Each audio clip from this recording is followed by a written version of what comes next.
اچانک آ گئے سامنے، آپ لوگوں کو سنا گیا یا آپ کو سنے بغیر نوٹیفیکیشن کر دیے گئے؟ بالکل نہیں سنا گیا جی، اور یہ دانستہ طور پہ قانون کی خلاف ورزی کی گئی ہے اور ایک موکری بنا دیا گیا قانون کو، جو کہ انشاءاللہ سب چیزیں سیٹ اسائڈ ہوں گی، سب چیزیں ریورس ہوں گی۔ اس کی وجہ میں آپ کو بتا رہا ہوں کہ یہ الیکشن کمیشن آف پاکستان نے جو نوٹیفیکیشن کیا، یہ انلیگل نوٹیفیکیشن، یہ جو ہے لاء کی نظر میں بالکل اس کی کوئی ویلیو نہیں ہے، because election commission of Pakistan نے 11 تاریخ کو صبح 11 بجے، ٹائم دیکھ لیں، میں ویریفائی کر لیتا ہوں آپ کو، آپ جا کے ٹائم دیکھیں، اوپن کورٹ کے اندر کمیشن نے جو ہے ڈیسائیڈ کیا اور انہوں نے کہا کہ روک لیا اس کو انہوں نے کہ آپ نوٹیفیکیشن، آپ کنسلٹیشن ہی نہیں کریں گے، اور کنسلٹیشن کا نوٹس جو ہے وہ آیا ہوا ہے آپ کا 11 بجے کا، 1 بجے کا ریٹن نوٹس آیا ہوا تھا، جو ہمیں ٹی وی سے پتہ چلا 1 بجے کا، اور ای سی پی نے ہمیں بلایا ہوا تھا 11 بجے 10 بجے۔ اور جب پروسیڈنگس کے بعد میرا کیونکہ چھٹا نمبر تھا، میری پٹیشن جب میری درخواست جب انہوں نے سنی اور اس پہ ان کو کنسلٹیشن سے روکا، تو وہ آرڈر اوپن کورٹ میں بفور دا میڈیا ڈیسائیڈ ہوا 11 بجے۔ اب اس کے بعد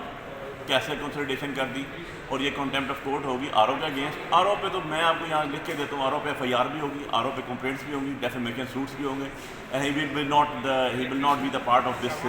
سسٹم کہ وہ اسسٹنٹ کمشنر رہے یا اے ڈی سی جی رہے، جو کچھ بھی ہے، he has to pay what he did. So وہ تو پے کرے گا ہی کرے گا، وہ تو ٹالرنس لیول اس کے لیے ہونا بھی نہیں چاہیے، اور جو اس نے کیا ہے اپنے حلف کی اور اپنے قانون کی پاسداری کی ہے، وہ تو ختم ہوگی۔ اب جو ہے میں پٹیشن فائل کر دی ہے، میں نے یہاں پر وہ سارے آرڈرز لگا دیے ہیں صاحب جتنے بھی تھے، اور انشاءاللہ وہ فکس ہوگی اور یہ ساری چیزیں سیٹسفائڈ ہوں گی۔ یہ نہیں چل سکتی اچھا، انلیگل کام، انلیگل چیزیں، اس کو کوئی کورٹ، کوئی لاء، کوئی ٹریبونل اس کو جو ہے ویلڈ نہیں قرار دے سکتا، کیونکہ لاء کے مطابق چلنا ہے۔ جب وہ لاء سے ہٹ کے کوئی فیصلہ آئے گا تو اس کی جسٹیفیکیشن بھی ہوگی، اور وہ ایک ایسی نظیر نہ بن جائے جیسے ذوالفقار علی بھٹو کی نظیر ہے جو ہم دے نہیں سکتے۔ تو وہ اس طرح کے معاملات سے پرہیز ہی ہوتی ہے اور ہمیشہ اور کی جاتی ہے جب بھی اب جوڈیشل مائنڈ بھی اپلائی کرتے ہیں۔ اچھا بخاری صاحب، یہ بتائیں کہ ہم وہ آرڈر پڑھ رہے تھے الیکشن کمیشن کا، جو جب آپ کو سٹے ملا، اس میں انہوں نے جو ایک لفظ لکھا ایف، کہ اگر نتائج نہیں بنائے گئے تب یہ ہوگا، تو اس کا فائدہ تو نہیں اٹھایا گیا؟ بالکل اس کا فائدہ نہیں ہے، غیر طور پہ، غیر ضروری طور پہ اور غیر قانونی طور پہ استعمال کیا گیا۔ میں نے یہاں پر میرے ساتھ 50 وکیل تھے، بعد کے 50 کے ایفیڈیوٹ ایشو ہوں گے،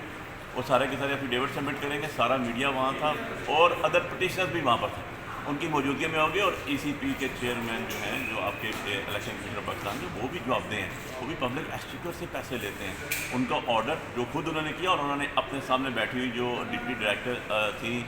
سائمہ جنیوا، ان کو کہا، اور ان سے وربلی 3 دفعہ پوچھا گیا کہ جناب یہ ابھی دیں ہمیں آرڈر دیں، انہوں نے کہا کنوے ہو جائے گا، کنوے ہو جائے گا، کنوے ہو جائے گا، اور اگر اس کی ریکارڈنگ ہوئی وہاں تو یہ چیزیں بالکل کلیئر ہو جائیں گی۔ And he is also answerable, وہ آنریبل ضرور ہے لیکن آنسریبل بھی ہے۔ سو ایشو یہ ہے کہ